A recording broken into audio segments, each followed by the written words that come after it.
And that is work. Because here's what I've come to believe. Work is one of the biggest places where our identity, our fear, and our sense of worth really end up playing out. We have things like the achievement trap, the need for external validation, my nemesis, the if I just do more, then I'll feel finally right spiral. And that doesn't just show up in our relationships or our inner lives, it shows up in our businesses and careers just as much. And frankly, sometimes more. And so I've started to think about it like this, as kind of a process that our beliefs control our thoughts control our actions, and our actions control our outcomes, which means that something in our business, when it isn't working, usually the last place that we look, and often the first place that we should look, is into what we actually believe about ourselves, about what we've built, about what we deserve. So today, I'm going to tell you about a founder that I worked with. And she built a business from nothing into a nearly $3 million a year business. Her customers loved her, and she was drowning. Not in debt, not in failure, in noise, in complexity, in the feeling that no matter how hard she worked, she couldn't see what she'd actually built, and she sure as heck couldn't enjoy it. So when I looked under the hood, though, I was able to find over $1 million in annual revenue that was sitting right there, uncaptured. Not because she didn't know her business, but because of what she believed about it. And so I really think a lot of you are going to recognize this story. I certainly know that I do, and I can't wait to get into it.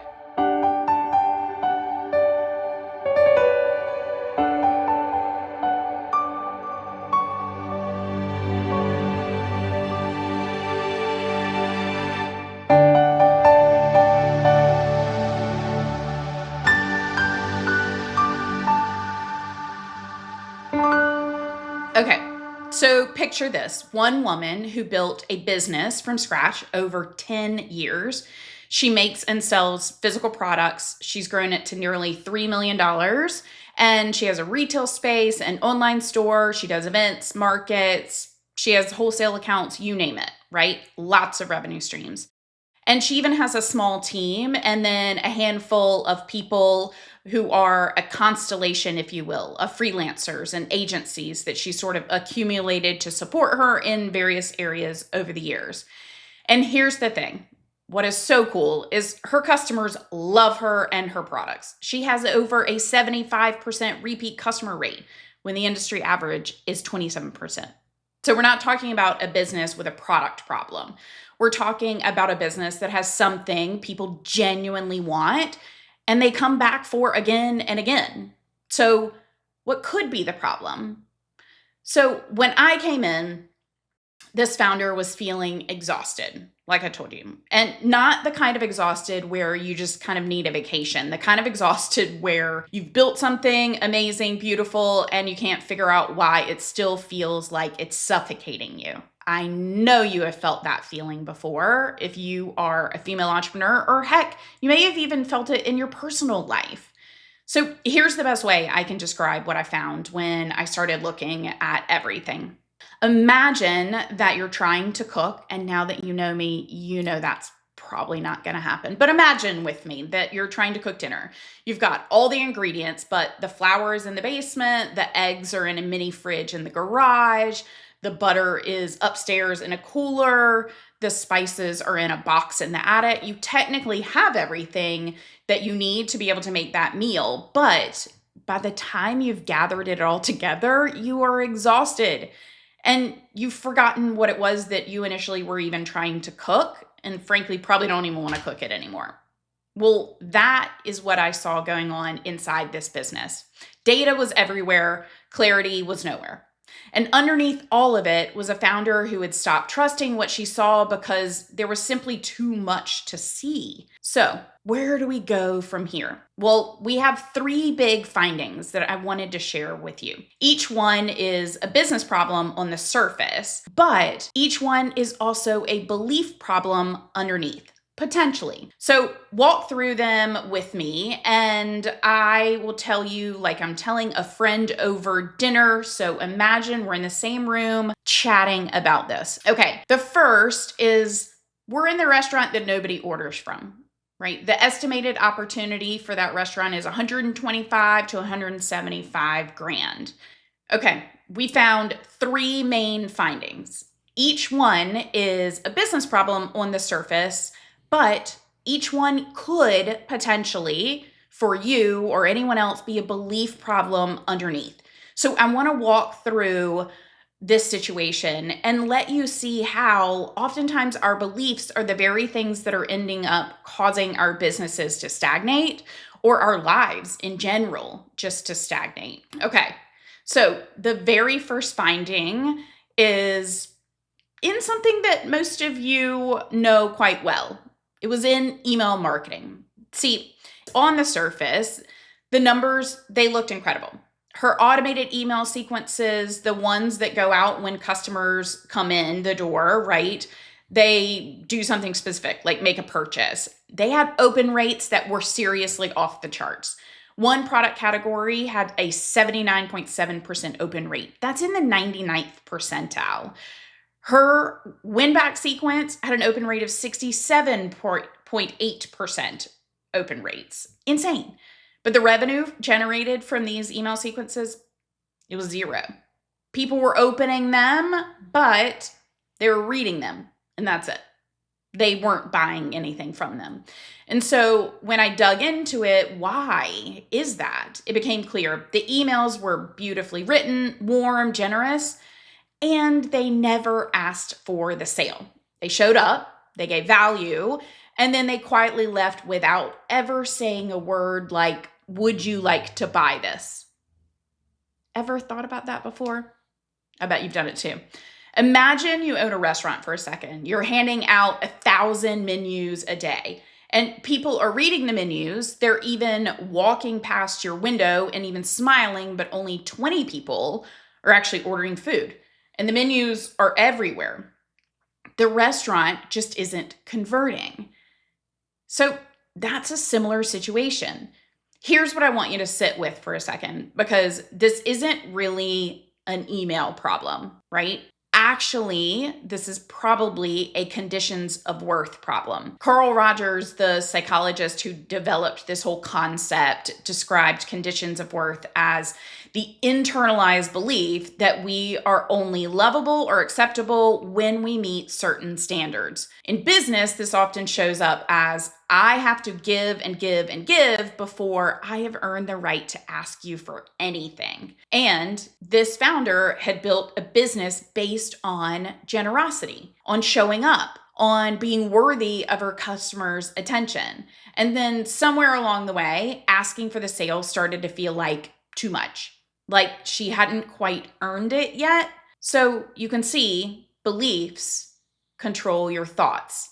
And she believed that she had to keep proving herself, or her business did. That thought made her cautious about asking. That caution made her emails beautiful and toothless. And the outcome, a 99% open rate and 0 revenue. So that's not where we want to be. This is the moment where you are going to think about a situation where you undercharged and over-delivered. Maybe you've given something away and you start now to think about that situation and realize it might have been exactly the same as this one. Okay, finding number 2. The second thing I found seriously stopped me in my tracks. Her number 1 product had sold nearly 2,500 units and generated over $180,000 in revenue. And yet it wasn't on the homepage. Her curated collections, which represented more than 16% of her entire business, were buried deep in the website navigation. And she was paying for an AI tool that could sell products around the clock,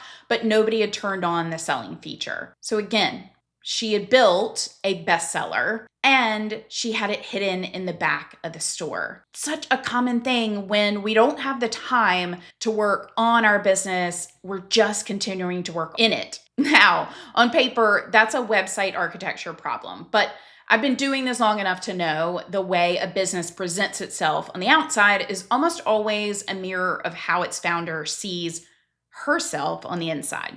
And this means that very often we're not going to do the thing that benefits the most when we feel imposter syndrome. Pauline Clance and Susan 𝐈𝐧𝐬𝐢𝐝 in 1978 identified this and described it as the persistent belief your success is undeserved, that we got lucky or that we fooled people, and it's only a matter of time before they find out that we are a fraud. Frankly, studies show that 70% of people experience it at some point. In business, it often shows up not as self-doubt about skills, but as self-sabotage when it comes to visibility. So she wasn't hiding her product because she didn't think it was good.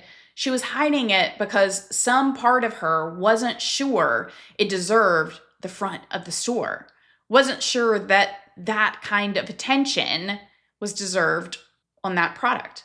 Beliefs control your thoughts. She believed quietly, probably without even realizing it, that she hadn't quite earned that spotlight yet. That thought made her kind of hedge her bets, that hedging buried her bestseller and the outcome $500,000 a year that frankly is sitting in the back room that we needed to leverage. This is personal for you too. Think about times that you've undersold yourself or buried your own work or waited until something was perfect enough to share. You've lived this same finding before. Or maybe you just downplayed the successes that you've had.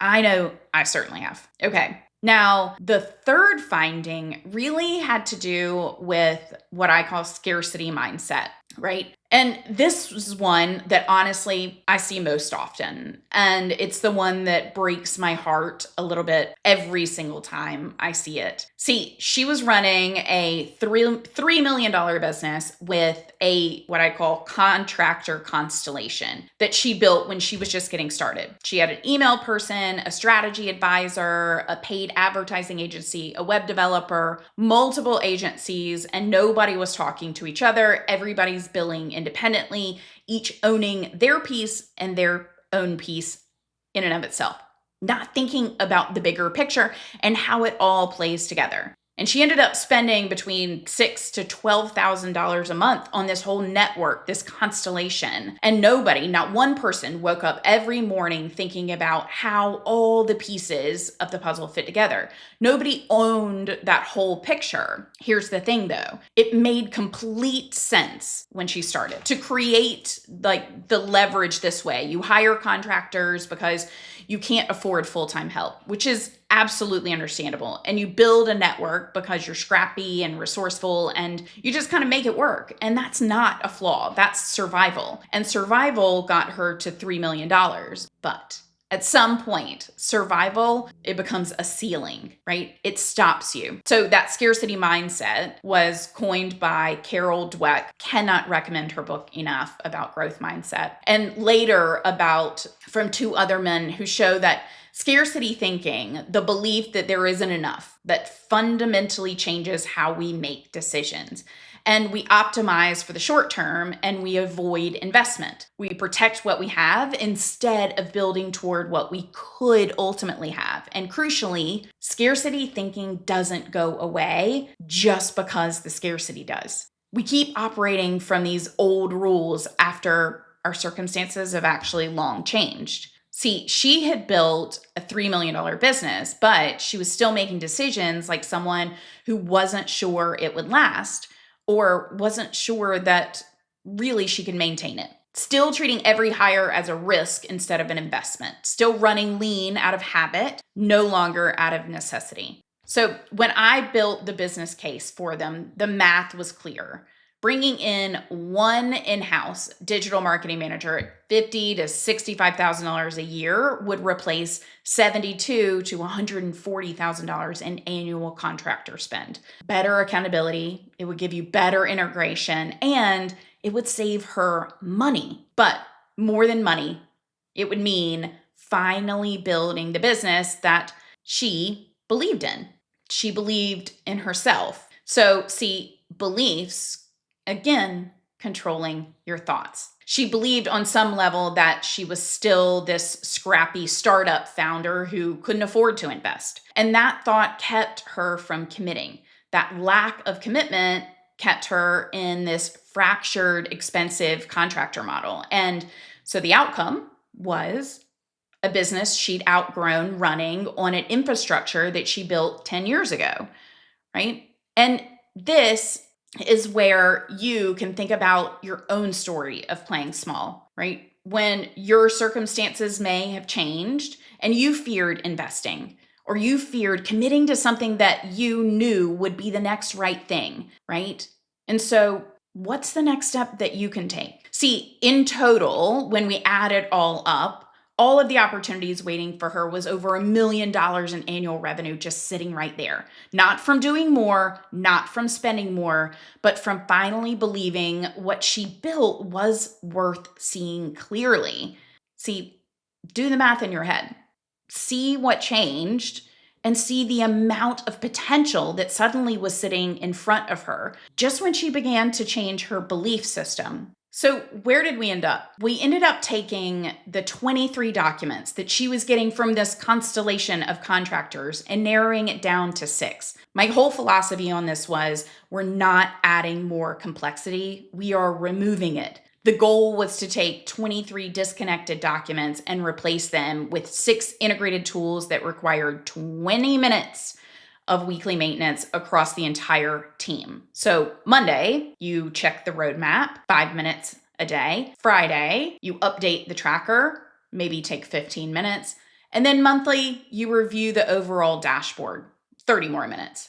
Quarterly, you do a deep dive into all the numbers and what ultimately amounted to the success that month or that quarter, and that's it. Because here's what I've learned, and this is true in business and health and relationships and everything. Sophistication is not the answer. Simplification is. The businesses that thrive aren't the ones with the most dashboards or the most contractors. They're the ones where everyone knows what matters and what can see actually what matters. So I also found that a key team member was doing 2 jobs. She was executing the actual tactical day-to-day work, and she was trying to oversee the strategy. See, she was playing violin, and she was trying to conduct the orchestra at the same time. And you can't do both, at least not very well. So we restructured her position, and we were able to elevate her into a true management role. And we created a new part-time position for execution. The business case showed a $32,000 investment in that new hire could generate $65,000 to $145,000 in value, not because the new person would be magic, but because the existing person would finally be free to do what she was actually brilliant at. That is what created success. And the bigger move, the one that required her to make a real decision about what she believed, was moving from this overall contractor constellation to an in-house hire. One person who could wake up every morning and be thinking about the whole picture of marketing and strategic success. And frankly, it would save her money. But more than that, it was a moment that she stopped running her business like the $3 million business and decided that it was the moment that she was going to build what she already knew she was capable of becoming. And that's a big deal. So this is where you can see that this isn't just a business case study, right? This is where you can realize that there are things going underneath the surface that are likely controlling the outcomes that you're currently experiencing in life. So here's what I want you to take from this whole story, because I know not everyone is listening, that runs their own business or a $3 million business, but I think almost everyone listening can relate to this. You've built something. Maybe it's a business, maybe it's a career, maybe it's a life. and it looks good from the outside. But on the inside, you're still operating from the version of yourself that existed before you built it, making decisions from scarcity when you're living in abundance, still hiding your best work, still giving everything away before you feel like you've earned the right to ask. So this founder didn't have a marketing problem. She had a belief problem. And the beliefs were one of the biggest things that were costing her over $1 million a year. Our beliefs control our thoughts control our actions control our outcomes. And then those outcomes are just going to continue to reinforce the beliefs. That's not a motivational poster, I promise. That's just what I have watched happen over and over and over again in real time, in real business, in real careers, over and over. And I'll be honest, this story is personal for me too, because I have been this person. I've been her, not in business specifically, but in life. I've been the person with all the evidence that things were good and still operating from fear, still making decisions from the version of myself that existed before I had done the work, and still hiding what I would say is the good stuff, right? Not asking for what I needed. Still, the diagnosis really was never the problem. I knew what was wrong. We all usually do. The problem was that nobody, including me, had built the treatment plan. And that's the difference between awareness and actual change. Awareness says, I see the pattern. Change says, here's what I'm going to do differently starting now. So that business set a $4 million target for the following year. They wanted to experience 49% growth. And I know that she's going to hit it. Not by doing more, not by spending more, but by finally seeing what was right in front of her and building a simple plan to capture it. So if you're listening to this and you're in the weeds in your business, in your career, in your life, I want to ask you to ask yourself one question. And that is, what do you believe about what you've built?